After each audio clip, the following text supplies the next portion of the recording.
This is Theoretical Thrills, the podcast where three hosts pitch original theoretical rides and attractions based on things they don't own. A special guest judge awards bronze, silver, or gold based on three separate categories: most creative, most practical, and guest's favorite.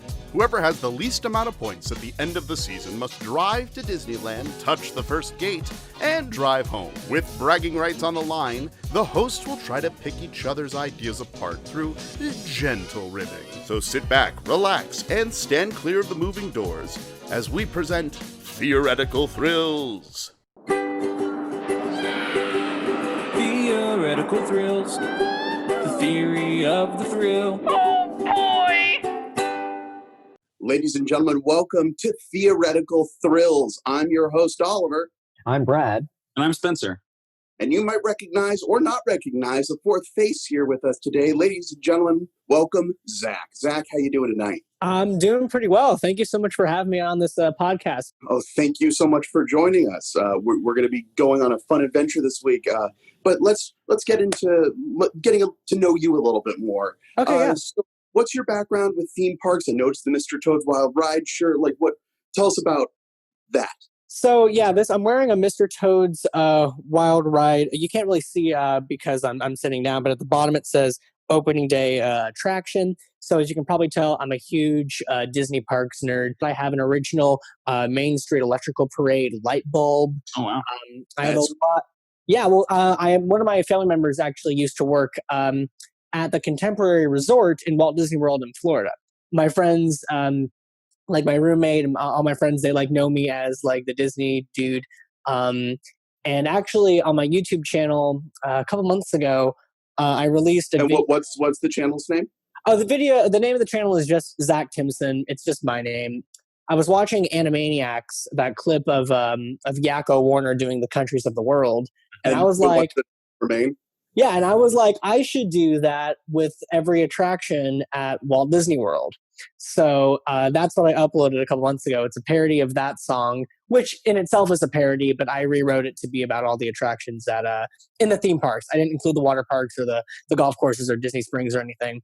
But no, I try to go to Disney World once a year on top of being an annual pass holder. So you're saying you're a huge Disney fan with all that in mind. Is there a ride or die ride that comes to your mind, your favorite go-to ride? Oh my God, that is I know it's a hard question to ask. Okay, one answer. It's not that hard. Are we talking about? Are we just limiting this to rides, or are we including shows, attractions? Any shows, attractions, restrooms? If we're talking about just Disney attractions, the thing is with rides, actually, you know what? Okay, I'm going to say my favorite attraction and probably not my favorite ride, but the one that impresses me the most. The attraction that impressed me the most was Flight of Passage in Florida, Animal Kingdom, Avatar. Have any of y'all had the chance to ride it? I have not. No, but that is not the correct answer as to the best ride at Disney. So it's incredible. The thing we'll is, go ahead and end it right there, guys. This has been a great episode, everybody. It really suspends your disbelief and makes you feel like you're flying. And literally the bike that you're sitting on is doing this to make it feel like the Banshee you're riding is breathing. It's top-notch Imagineering. But when it comes to all of Disney, I think I have a soft spot for Fantasmic as my favorite thing in all of the parks. I just think the storytelling, the music, the technical aspects of it. I am a 20-year-old now, and I cry every time I see that show. So I'd have to say Fantasmic has a special place in my heart. But here's the real question. Which one's better, Fantasmic Hollywood Studios or Fantasmic Disneyland? Okay, see, they have pros and cons. See, I might have said Disneyland in the past, but the thing is, they got rid of the Peter Pan section. They got rid of the Pinocchio section, replacing the Pirates of the Caribbean and Aladdin, which are good, except Peter Pan and Pinocchio were literally my two favorite movies growing up. So I was really salty about that. And then they Florida, got specifically piss you off. Yeah, they were like, you know what? We have a grudge against Zach for some reason. It's good to see I still pull some weight at Disney. Oh, thanks, Brad. It was you. I appreciate that. He called in every favor to ruin. It was like, I need you to piss off a friend. Well, not really a friend, but but the one in Florida, it has a couple different scenes that are in California that I enjoy. But I think if I had to make a final judgment, California. But I do like the Hollywood Studios one a lot, mainly for the bubble sequence. I think it's because we're condensed. It's the best of the parks because of how fine it is. That is true. That is true. Sorry, I'm always. Except you do get like seating in the Florida one because it has its own amphitheater. Yeah. By the way, for those of you watching, one person. I perform. I'm actually a performer at Comedy Sports LA, along with Spencer and Brad. That's how I know them. Nice. So we got that stuff out there. I love that you picked my home park. All right. Well, let's jump into it, shall we? This theme is a theme close to everyone's heart, and frankly, it could earn you a tote bag. That's right. This week we're dealing with PBS, a theme park that no one ever asked for, but we're going to give it to you anyway. PBS, as most of you know, the public broadcast system, it has been around and publicly funded for a long time, churning out shows that were both educational and highly approachable, that never really took a stand as far as political leanings. However, they specifically went out of their way to make educational content that was available to everyone. At some point in our lives, even if you lived underneath a rock, you've heard of some of the properties that have gone through PBS. I'm assuming we're going to get a wide breadth of them amongst the three pitches. And we're excited to be doing this one this week. Now, the guess is that we don't know what each other we don't know what we've picked. The only thing we know is that at the end of every podcast, Brad, Spencer, and myself usually choose the vague theme. But last week, our guest went ahead and chose for us, and he chose PBS. So we don't know what the other one is pitching. So there might be doubling up. It always seems to happen with Brad and I. But really this time, mousetrap. But this time around, we're going to keep with our tradition. And in that vein, Spencer, take it away. All right, I'm going to pull up my PowerPoint, which I have very carefully. Why don't you have it pulled up? It is. This is actually the quickest he's gotten it up. I knew Mr. Rogers was going to be a part of this. It was ready. So my main attraction is Mr. Rogers in the neighborhood of Make. You go to not using a background again? Wait for the next one. There's actually a background in the next one. I got to make it clear that this is the name of it. Mr. Rogers in the neighborhood of Make Believe. It's an AR monorail. So it takes the AR element and flips it and makes it into a monorail. So the ride vehicle is actually going to be shaped like a trolley. So think of the Disneyland or the Disney World monorails, but it's trolley shaped, kind of like Confrontation meets a Disney monorail. And that's going to be the ride vehicle for this. So you're going to explore the world of Mr. Rogers, sort of like a Journey to Imagination with Figment meets the Harry Potter Hogwarts Express ride. Okay. By that, I mean it's going to have that AR element that Hogwarts has, a little less animatronics than Journey into Imagination has. However, the quality of the actual material, because Mr. Rogers is not a 2020 digital picture, is going to have more of the quality of a Journey into Imagination with Figment. So there's the AR world. So when you see, you're going to be completely immersed in these worlds, like the Mario Kart or the Wreck-It Ralph, but it's going to look a little less crisp and technical. So you're going to get these little scenes that you have, but it's all through the windows of the AR on this monorail. Okay. So that's what I've got for my ride. It's before I go on, any questions, any thoughts, any comments? Yes. Are the sides of the trolley open? No, they're actually gonna be AR windows for the trolley. Okay, so it's not like people can like hang off or anything. Correct. Yeah. So it's like the people move, but scarier. I have a question. Is Mr. Rogers going to be like featured in the ride sort of as a narrator or like the Dreamfinder Figment? Like I'm assuming he'll be part of the ride. Okay, great. Yeah, Mr. Rogers will be in the AR video, and I was toying with this idea, which I'm not sure legally I want to get involved with it, but there's an idea that I have of this monorail also stopping throughout the park, kind of like the Walt Disney World Railroad, where you can actually shift into a different trolley car, so you can actually see different scenes. So each actual car of the trolley has different scenes. Oh, okay. So as you're going through, you can have it as like a quick transition to another area of the park, or you can actually spend your whole day going through different trolley carts at each stop. So that's something I was toying with. I haven't quite decided if I wanted to do that or not, but the whole main thing is the monorail. Yeah. Do you know what the most complained about part in the movie Rogue One is? No. It's the CGI General Tarkin. Okay. How are you gonna get a believable Mr. Rodgers. You know what they could do? They could do what they did now for. That he's passed away. They could do what they did for Tower of Terror, which is where they had footage of Rod Serling and then just lip sync that audio up with. Let him haunt. Or you can get Tom Hanks to do it. Yeah, or I mean, really, it could just be an audio thing. Like you could have like images of like Mr. Rogers in different episodes and having a new narration over it. It's also a possibility. I think the main concept is an AR. It's an AR Hogwarts Express style ride, but it's actually a monorail. A monorail. I don't know why I said a monorail. So that's that. My secondary attraction is the Reading Rainbow Museum of Fun, because I couldn't think of another name for it. But it's a giant library play place with a LeVar Burton wax figure statue, which actually apparently exists in wax museums. So that's another thing. Wait, is that LeVar Burton? That's the wax figure? Yeah, that's a wax figure here of LeVar Burton. And then this is... Gotcha. Okay. It might not... There's going to be a more better version of it. But that was just the one I found on Google. An updated wax figure. Yeah, updated, for sure. But it doesn't look like LeVar Burton at any point in his life. What? It doesn't look like LeVar Burton at any point in his life. Well, Brad, to be fair, the rule with wax figures is that wax figures need to look like their subjects if you squint on a hot day. Oh, okay. I've never heard that. Go to the Hollywood Wax Museum. That looks like most of them are melted. Yeah. But it's also a very fun time. All right, so Reading Rainbow Museum of Fun. As you walk in, as you can see, the books hanging on the ceiling. It's going to be all books, and only books in this area are books that were on the Reading Rainbow series. So if it wasn't on Reading Rainbow, it's not in this library. And there's going to be areas where you can actually interact with a VR LeVar Burton. Of course, it's going to be it's like, hi, what book do you want to read? Wow, that's a great book. Let's read it. Like, very much it's going to be the same response because it's a canned VR.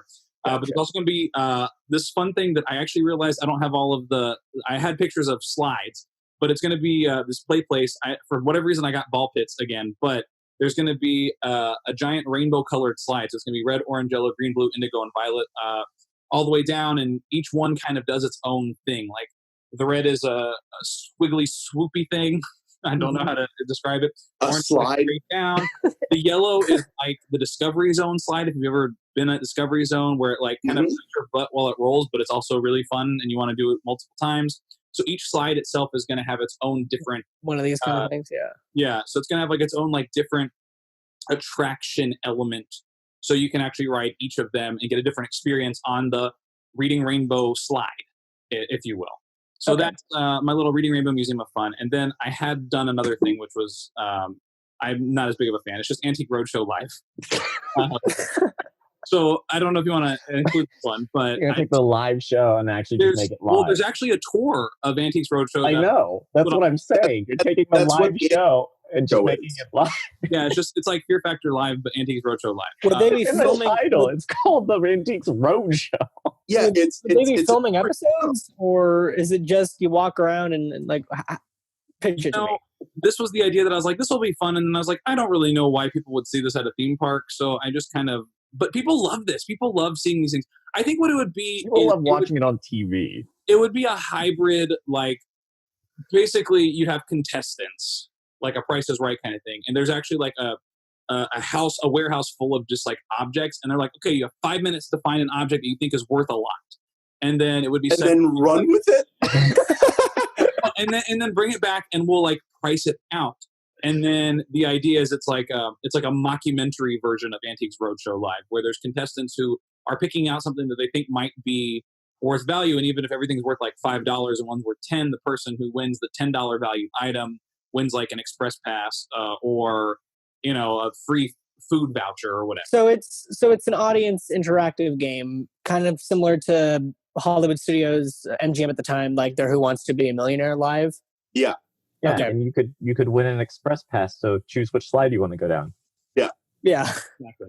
Well, there's no pass for the gentlemen. I know this might be ridiculous and not at all what the point of the ride is, but I can't help but think to myself of everything I've gone through to get through security at Disneyland, and someone just walking up with a vase and like putting like just like people bringing their items to this theme park of like, this is my antique piano. And just I got this antique musket here. I'm just to bring it along. These youths are running everywhere. Yeah, well, that's why people can't bring their own stuff into the park. It would be that they would pull from a warehouse. But then that raises the question, like, Spencer, are they actually going to be worth a lot, or are they going to be props? They're pretty much going to be props, but it's okay. No, they're the real items. It's the idea. It's like the props that are which props actually was worth the most. They're props that are not. So wait, you're taking away the main point of the Antique Roadshow is to actually see the value of things. This is why I said I were just pretending, and I didn't really feel like I could figure out what to do with it. Legality-wise, which is why I said the Reading Rainbow Museum of Fun and the Mr.Rodgers. I don't know. Here's my idea. What if you took this show and made it like a road show to where they go to different towns, and then people could actually bring in their stuff to get it? Antiques Roadshow? What? Can't be done. Yeah, well, if it's done in a theme park, you can't have people just bring their own crap into a theme park. Unless they go, and this is the other thing, is unless it's like, I have this thing, okay, these are the contestants for like Tuesday, August the 6th, and you set it up like you're bringing people in to set. And it's like, okay, you're going in through security this way to go in, and this is your prop. We check your and prop then like the park guests are like a live studio audience in a way? Right. Yeah, correct. That could work. So it was one of those things where I was like, Antique Roadshow Live makes perfect sense. But then I was like, I'll figure it out. Yeah. Boring to sit as an audience at, though.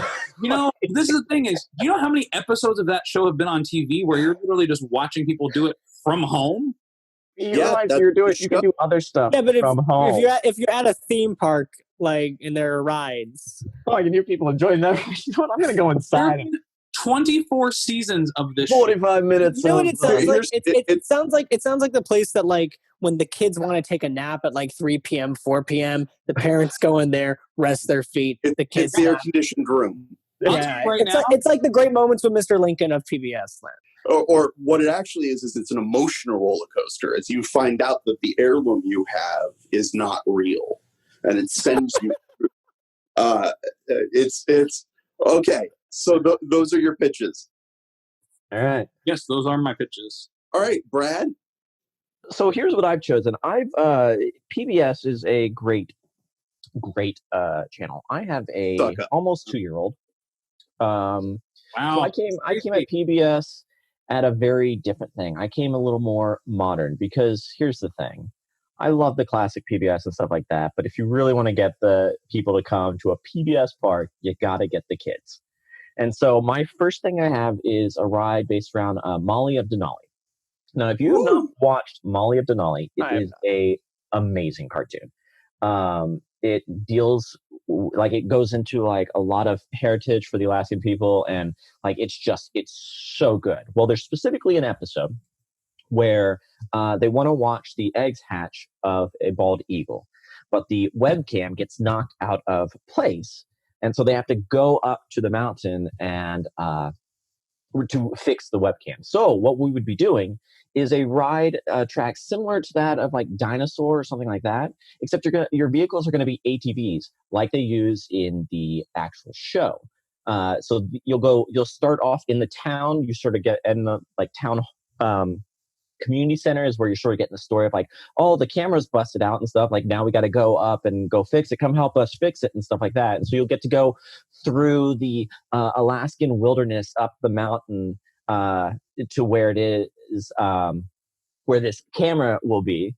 And then it'll be a race back down the mountain to get back in time to watch the live cam of these eagles hatching. And that's what you get to see on the video displays as you're exiting the ride and leaving the queue. Like, oh, we made it back just in time to see this happen. And so like an ET adventure ride. Kind of like an ET adventure ride, but a lot more Dinosaur Animal Kingdom. Grounded. I kind of want like the line walkthrough experience because it's going to be through the community center. I want a lot of that, like it's sort of museum-ish feel, but like more update. Like this is their heritage and stuff like that. So I want to be respectful of it, and then sort of have like really have an adventure with this this show. I'm getting a lot of dinosaurs and Indiana Jones adventure. Yeah. So it's that kind of vehicle track is what I want.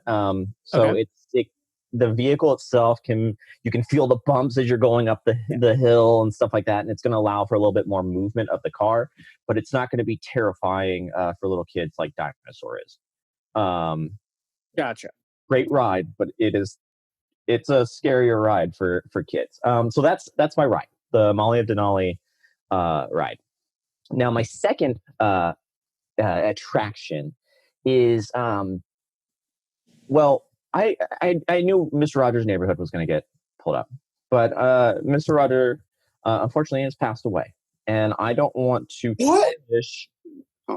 tarnish his reputation, or frozen Mr. Rodgers like Walt Disney, or wait, what? Or take his estate and make a CGI version of him or something like that. So I'm going to do the next best thing. I'm going to take the show that has essentially become the successor to Mr. Rodgers, and that's Daniel Tiger's Neighborhood. Yeah. So now Daniel Tiger's Neighborhood is this show. It's going to be a sort of show. Is going to be based very similar to Turtle Talk with Crush at Disney's Epcot, and then they have it out here in Disneyland, I believe. California Adventure, yeah. California Adventure. In the animation area.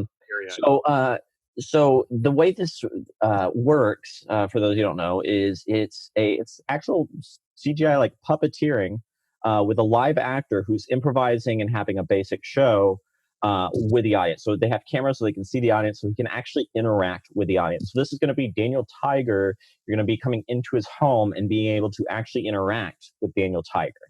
And having sort of lessons and stuff like that. And so it allows for a show that's able to evolve with the times and sort of have that sort of lesson of the day or lesson of the month or something like that, to where like, okay, this is a big issue and stuff like that. Let's go ahead and let's take a Daniel Tiger episode. Let's make this an episode for kids type deal, to where kids can actually, see about like what's going on in the world and be able to understand and have that sort of Mr. Rodgers feel, but interact with Daniel Tiger himself. The reason I chose to go with a Turtle Talk style, like CGI, completely animated type thing, is because it feels more believable. It feels like you're more immersed in this world. I know there's a Daniel Tiger live stage show, and it's the mascot puppet and stuff like that. And I was like, that's not, when you look at Daniel Tiger and stuff, you watch this show and you look at the show, it's like, that's not what it is. That's just a creepy man in a mascot costume. Like, I want this to actually look like it's Daniel Tiger, the cartoon, is talking to you. So it allows for a little simpler art style. It allows for a creation of, if you want to change the background or change the worlds and stuff like that, it's possible to do that through editing. So those are my two pitches. Molly of Denali, the Eagle Camera Rescue, and then my Daniel Tiger's Neighborhood talk show. Okay. All right. I like both of those ideas a lot. I've always. Do we have any questions about them? Not that I can think of right now. I mean, you've made both pitches like very clear. Oh, actually, yeah. So for the Daniel Tiger thing, is it going to be in a small, intimate space like Turtle Talk with Crush? Because Turtle Talk with Crush it's in a very small.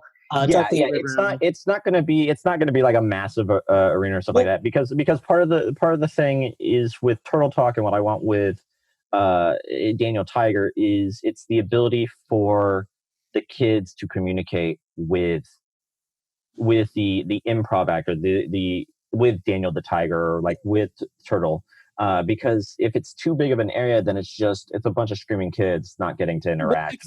Except though, in Florida and at Walt Disney World Magic Kingdom, they have Monsters Inc. Laugh Floor, which uses the same technology and is in a pretty big auditorium, and they just have a handler walking around with a microphone. So I mean, I think either work.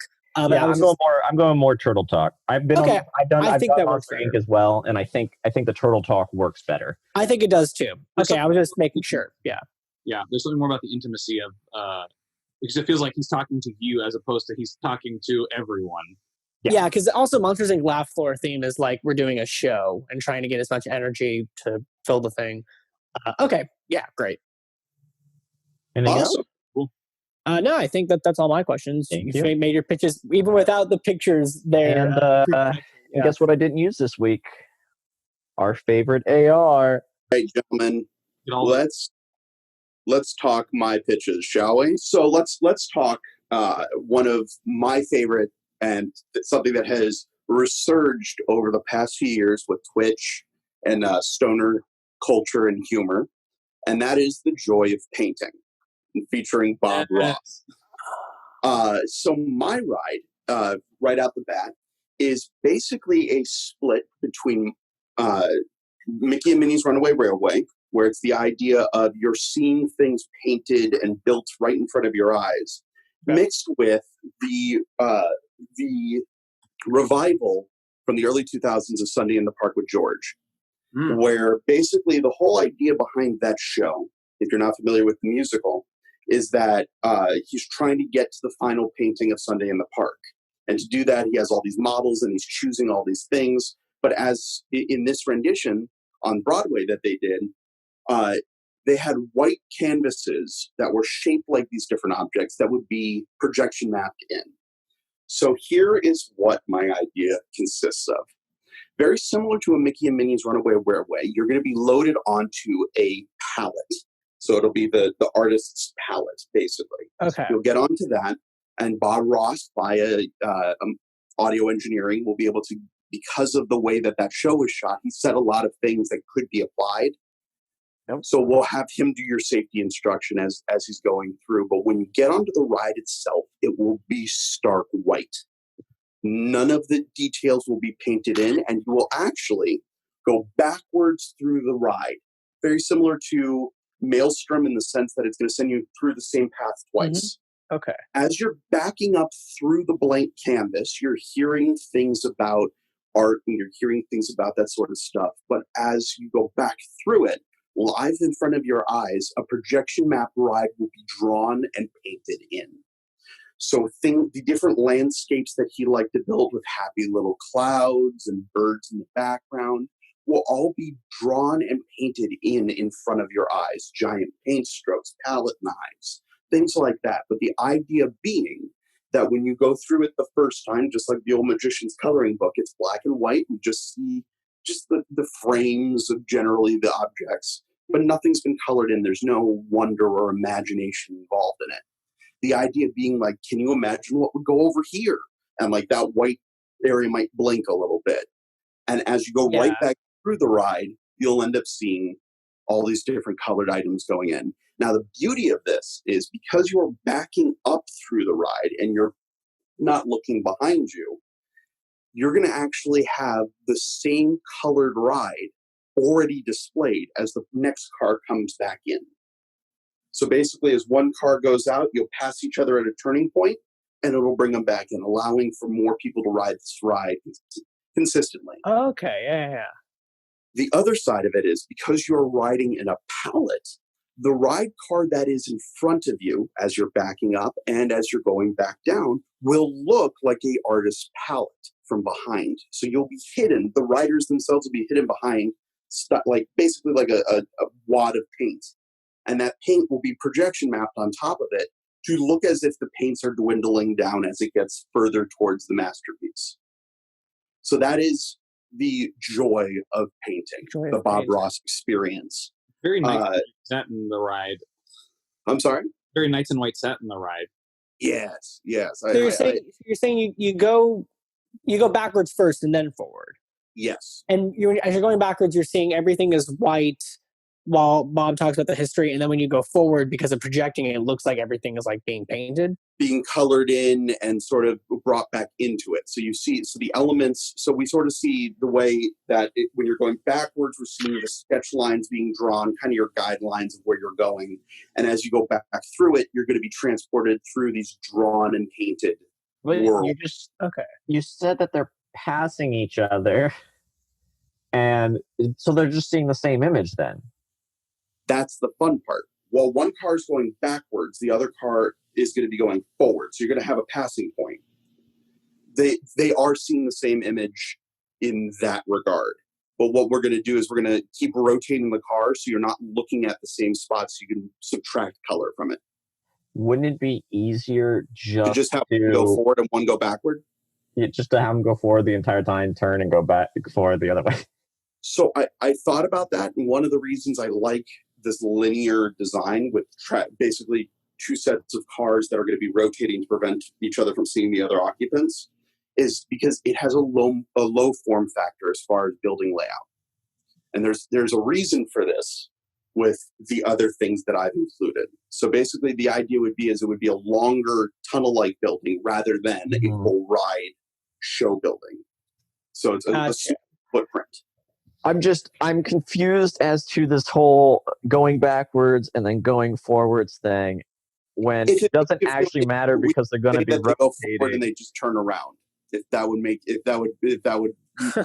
clear it up a little bit more. I'm more stuck on this car vehicle being a pallet. And by that I mean, is it that we see pallets vertically as we enter into the vehicle and it's basically the wall is a pallet?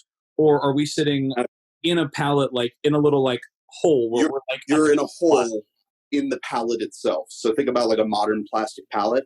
Mm-hmm. There's the divots, and when you pour the paint in, it looks like it's filling up that little divot. You would be sitting into those divots themselves. Okay. And while I understand that Bob Ross never used a plastic pallet, he used the wooden ones. We can make it look wooden. It's just that ability to seat someone deeper in the seat and control their eye line from around them. So they're having to look out at that we're painting. It's less of an experience of you being like, oh, look at this full immersion, and more along the lines of Haunted Mansion. We're forcing you to look in this one direction. You're hearing the audio that we want to hear. We're focusing on immersion in the sense of what's inside your car itself. Yes, Brett. The whole point of it is you want the illusion that it's getting painted, right? Yeah. These black and white things that you're going through, you're looking at as you're going back, they're getting painted. Don't you? If they're turning away from it, then, or if they're rotating to see, like they're either going to rotate to see each other, which you don't want. So then, in reality, they're just rotating outwards. So how's an illusion that it's getting painted if they're essentially just doing a long loop? I brought that's a very good point. So I've brought up the 3D cameras that are used specifically for point of perspective on Ratatouille, where the reason why when you watch the Ratatouille ride online in the 4K videos and that it just feels off, like this is it. And then when you go on it, it's like, wow, I'm fully immersed in this 3D thing without wearing 3D glasses. The reason for it is because they're changing the projection angle. And my goal is that when you look at the back of the car that's in front of you, you're seeing the paints disappear on the ride car and they're going into the picture itself. That's why you're not going to run into each other. You're going to see a different palette that's being dwindled down to paint another landscape. So the color that you're bringing with you to add into this environment looks as if you're getting palettes that are different. Okay, that makes a little more sense. And also, before you move on, we can't go without saying that you're going to take words that Bob Ross said and essentially just deep fake your way through this. That is 100% correct. One of the beauties of Bob Ross is he went on so many tangents that had nothing to do with painting that he actually ended up saying a fair amount of lexicon words and basically sounds that can be used for an AI morph. So you have a full library full of stuff you can pull from Bob Ross just to make him say whatever you want. Yeah, exactly. 400 plus episodes, and I think each episode was like 2 hours long. So oh my god! So what are you gonna do for 2 hours anyways? So don't get me wrong. Oh, sorry, it's a 30-minute show. Sorry, it's 30 minutes. Some poor audio engineer is going to have to sit there stitching these consonants together. But that's not my problem.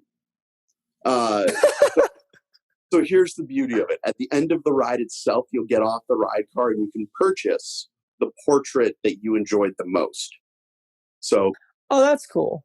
Yeah, so it sort of has that. And the beauty of the photo, just like you do with Haunted Mansion or Splash Mountain, is you'll actually be painted into this landscape that you wanted to purchase. So I was just about to ask that. Landscape, you're able to be painted into it on the palette sitting there and have that in your house as a piece of art that's just printed. Okay. So that's 31 seasons of that show. Yeah. 400 and episodes. That's what aired. They also had stuff that didn't air. Because you didn't knock it out of the park every time. So why do I need such a small form factor in my ride? Well, we're going to have to fit in a Zaboomafoo. Now, for those of you who might not know what Zaboomafoo is, okay, fantastic. Zaboomafoo was a show about a clubhouse where these two guys fed a magical biscuit to a lemur, and it became a puppet that would walk people through these adventures of learning about these different species. Me, now, you, and Zaboomafoo. Yep. I know that. God. So basically, the Zaboomafoo has a full integration of a zoo-like walkthrough, similar to Animal Kingdom. However, in this case, what we've done is we've used advanced animatronics to safely embed, using smart design on the actual landscape in the different areas, of the ability to have a narrated part, no plaques, done by these creatures that are holding in these enclosures. Part of the Zaboomafoo experience is that you can feed these creatures and be there for feeding time for these things. Now, ideally, these creatures, the difference between this and a petting zoo is that we're actually getting to see a little bit more dangerous animals. We'll use tubes that you can load the chow into that it'll feed through, or it'll be a thing of a button that immediately releases a piece of cabbage. Low impact food for these creatures, that's not going to make them fat, but it's going to give them like a little treat. Because of this, they'll be more inclined to look in the direction that the food is being spit out from and less worried about the human instinct that's coming from it, learning the behavior that they are being rewarded. Now, I don't want to take animals out of captivity. I don't want to take animals and make it a situation where they're not living their best lives. So ideally, a lot of the creatures that are in the Zaboomafoo are ones that are already in zoo programs or zoos that are now being defunded or having trouble staying around due to the COVID epidemic. One of the things that people don't realize about the zoos that specifically, like the San Diego Zoo, when it was shut down, the operating cost of the zoo doesn't go down, ever. It just goes higher. There's no way to make your imprint go lower. Yeah, there is. You kill off you sell it in the gift shop. But the majority of their money is going to feeding and keeping these animals alive in these areas that they were never meant to be in. So that's sort of what we're going to be going for here, is explaining this reclaiming and sort of ability to give these creatures a second chance. We're giving them food. They're going to be happy in that regard. And we're coupling that with Sally-style animatronics that allow them to be up close and personal with these animals. So that's the Zaboomafoo. Zaboomafoo. I got two more things. This has been a fun week for me. And there's no overlap. That's impressive. That's the fun part. There's a lot of PBS. You could have done Arthur. Could have done a lot. Hold on, we're not done yet. There's one big. I was gonna say there's one. Like, I don't know much about PBS, but there's one big PBS in the property that I'm like. Excuse me. Downton Abbey, of course. We talked about that last week. So we're talking about Sesame Street. No, I'm talking about Sesame Street. It hasn't been mentioned. It's already got its own little world at Busch Gardens. So Sesame Street is an interesting property, and it has to be Universal too. Right. So, but moreover, the Theo Award winner last year went to the new SeaWorld collaboration with Sesame Street. Yeah. So SeaWorld, realizing a few years ago that they had some press problems, needed to find a new way to sort of rebrand and relaunch as a theme land. So they made a deal with Sesame Street to build out these Sesame Street lands.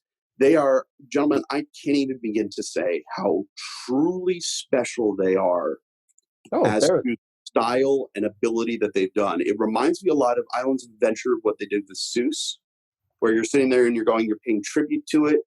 You're making it feel like it's not schlocky. But the idea here is, and the reason we're not hitting it over the head with Sesame Street is because unfortunately they have a bunch of rides that are currently in development that I have to be very careful about in this next part. But my idea is to add Sesame Street trash cans. The idea I love that you will have a same style or same effect that we have with the shouters on New York Street when you first enter the park at Universal. We will have an Oscar the Grouch running the trash stations. So saying that needs to be recycled. Or like, oh, I love trash. And so it's like a Muppet Mobile Lab kind of thing. Exactly. Okay. So we'll have these staged around the park where you'll be able to have these sort of interactions with these characters without hitting it over the head of a ride.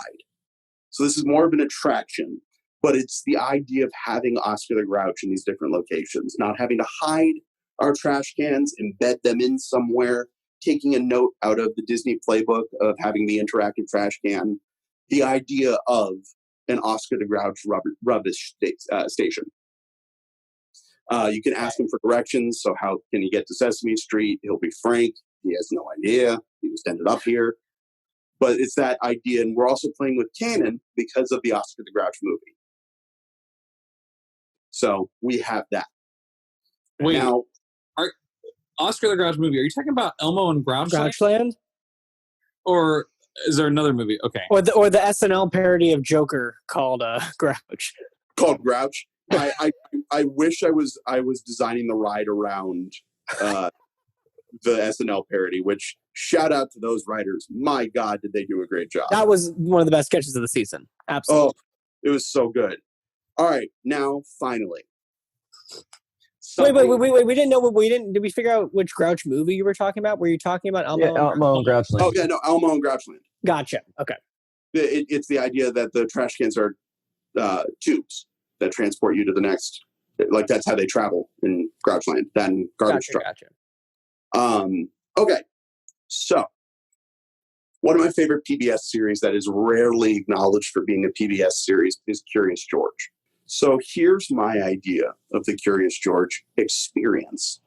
The Curious George experience is going to be several Georges running around the park looking for help to find the man in the yellow hat, getting into shenanigans, riding on lampposts, things like that are activated at different points during the day, sort of similar to what they're about to do with the Avengers Land with Spider-Man having Stickman the robot perform every few hours on the hour.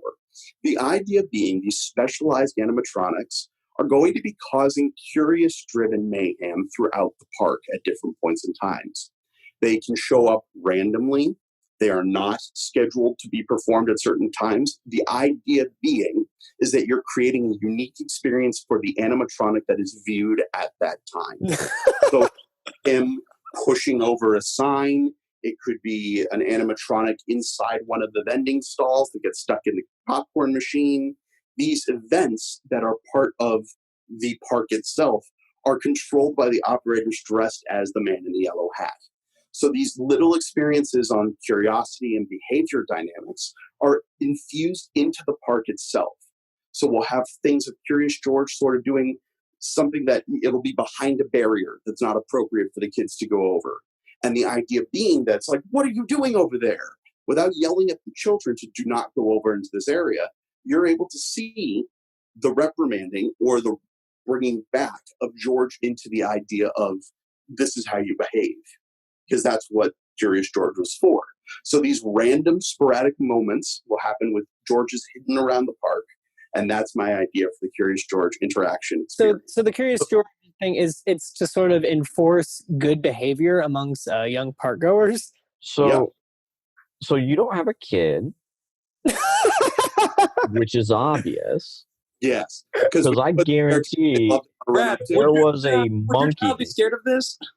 If there was a monkey on the other side of the fence, my kid is going to try to climb to get to said monkey. Also, let's say they see the monkey like doing something. It might be like, if Curious George does it, I can do it. Like, also, at least at a zoo, they're behind like glass or something, so I know my kid can't actually get into the pen.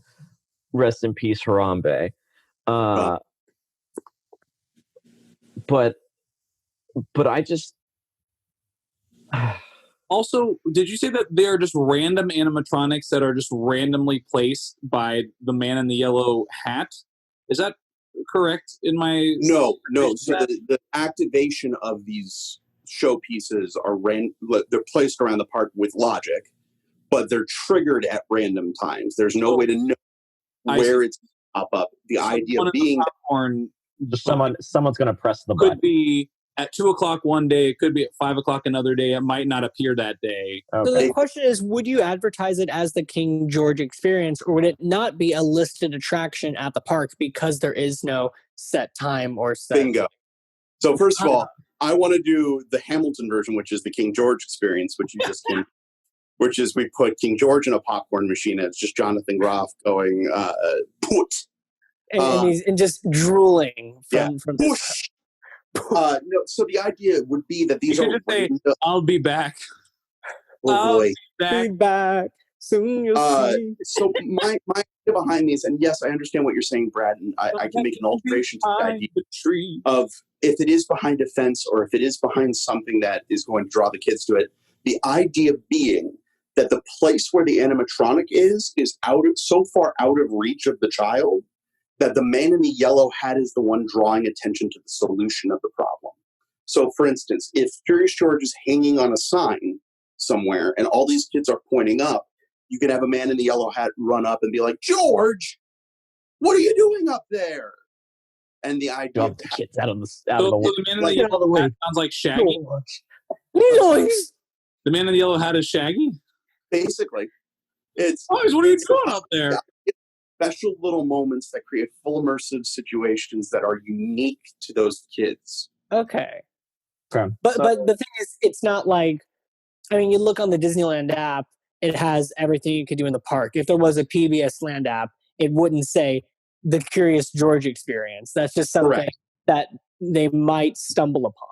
They might just stumble upon it. It might be an immersive moment for them. But the biggest reason hidden cookie is because of the other theme parks that currently have the IP.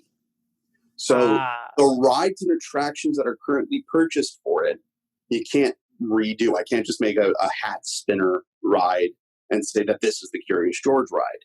However, with an unlisted immersive land experience that is just around, that's a separate thing. Sort of the way that Marvel has had to handle, or Disney and Marvel has had to handle the Spider-Man ride. Because there's the Spider-Man ride, and then there's the Web Academy, which is going to be the new ride in Avengers Complex. So it's the idea of taking a property without having to worry about the fallout of that IP.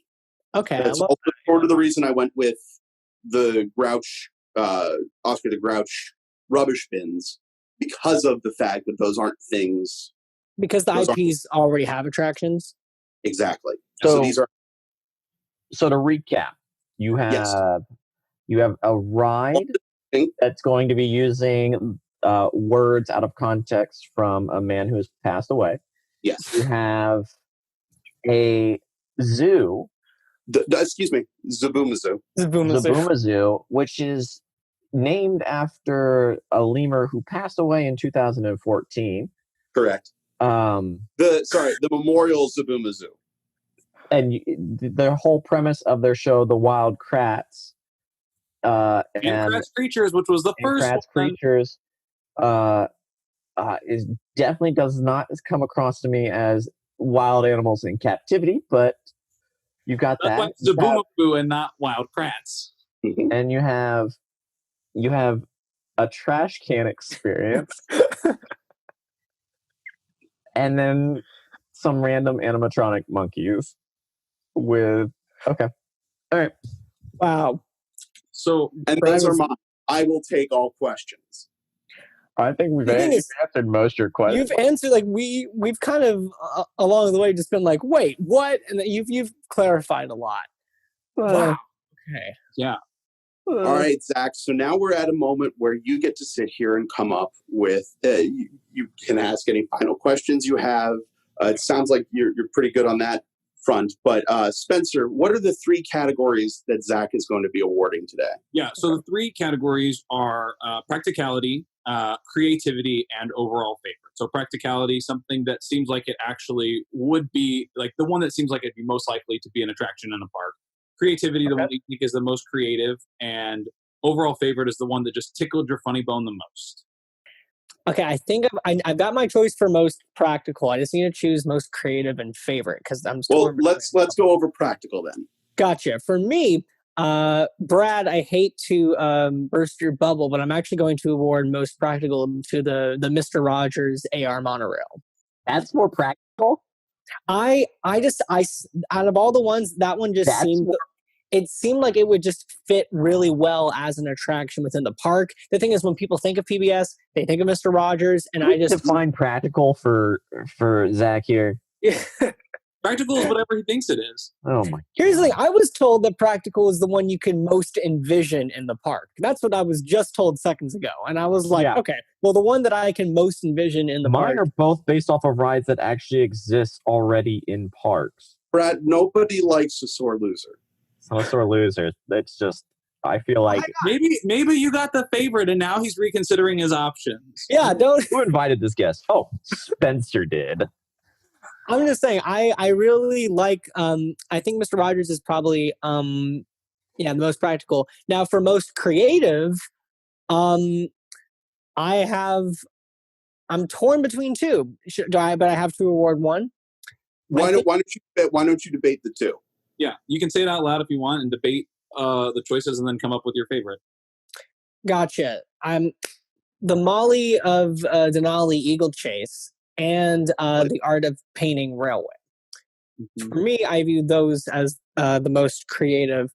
The thing is, because they're probably the most complex ideas that we have here today, I'm just trying to think between the two.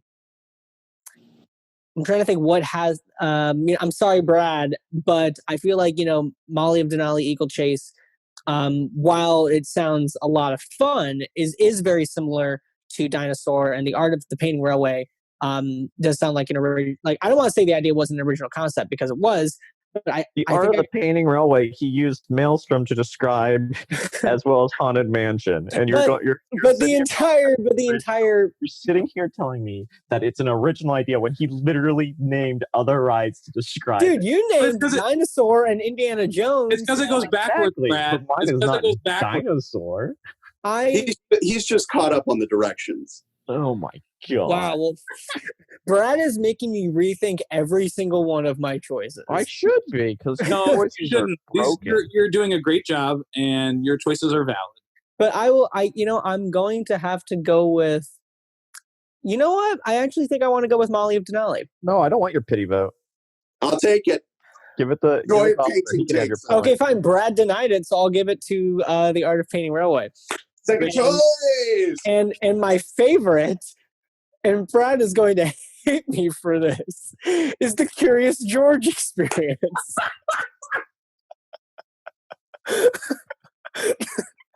I don't know why. That one just really made me like... I don't think any of us can actually believe that. Even Oliver, who's very excited about it, still probably can't believe it. Oh, I fully believe it. Just when you were describing it, I was like, this is what I would probably want to see most, just because the idea that it's not something you see, it's not something that would just be listed, and it's just chaos happening around, and it's being controlled by the guy in the man in the yellow hat. There's a lot of room for improv. That I don't know why. I think also just the reactions that Spencer and Brad were having during your pitch to Curious George just really sold it for me, because Spencer was covering up his face because he was laughing so hard, and Brad was just staring down the barrel of the camera like he wanted to die. And I don't know why. That just... Because that's what makes a ride, is one where people want to die. It's an experience. It was a very interesting concept. That's what I'm saying. That's exactly what I'm saying. Here's what I think. I think you should take the Curious George concept, combine it with your Grouch concept, just throw it all away. Oh no! We could have Oscar the George Cans. Oscar the George Cans. That's a different show for a different park. Oh, Curious the Grouch Cans.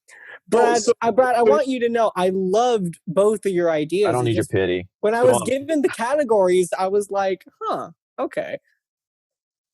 So here's the thing, Brad, I will fully cop up to the fact that the parents at these set attractions will not be in the best scenario. But what I argue is the idea of how popular meeting with Megatron has been, how the dino walkers around the park have been sort of a big thing. A lot of the times, the talking trash can at Disneyland, it's not mapped. It's an immersive item that is not as much of a thing as something that adds to the experience of being in that land. Megatron and the dinosaur walkers, though, are scheduled. Yes, and that's why my idea is clever and new. Like, it's not something that, like, people can, like, will go in expecting. Right. They could be literally waiting in a line queue. They could be doing that sort of thing. It's the idea of these sporadic moments. You could have multiple men in the yellow hat. It could be triggered by how many people are in the area. It could be dispatched to draw things away from a ride that needs to be serviced. It's something that can be used as a filler. I do not want to be on the scheduling end of that. I'm just wondering how many people who are afraid of monkeys would be terrified not knowing that there's... I know people who are afraid of monkeys because they've been bit by monkeys before, and I'm just wondering if they would just be, like, terrified not knowing that would actually be in the park at all. Versus... You're right. You go with an Antiques Roadshow thing. Really calm it down. At least people know what they're getting into when they hear Antiques Roadshow live. It's already live. That's the point of it. It's redundant. Listen. When you watch it on PBS, sometimes they re-air the episode, so sometimes it's not live. But at the park, it's always live. I'll take it. You know, you should do live on stage. That's what Disney tackles on. Like, I mean, yeah, that's pretty much the idea. Antique Roadshow live on stage with an exclamation point. Suppose the dead on stage. Yeah, which is how they got most of those antiques. So, anyways, at least my rides will be fully funded by viewers like you and by the Bill and Melinda Gates Foundation. All right, and with that, we're going to bring our episode to a close. Just to review the score today, I got 2 points, Spencer got 1, and Brad's got robbed. Zach, I'm going to come to the theater. Thank you so much for joining us today. Oh my God, thank you for having me. This is like the most fun I've had all week. I love this. We'll use that as a quote. On behalf of all of us here at Theoretical Thrills, I'm Oliver. I'm Brad. I'm Spencer. And you have a great week. See you guys later. Did you enjoy the episode you just watched? Feel free to like, subscribe, and share. And if you have an interpretation of an idea based on the theme of the week, feel free to tag us on social media with hashtag Theoretical Thrills, and we may feature your ride and attraction on the show. Theoretical Thrills, the theory of the thrill.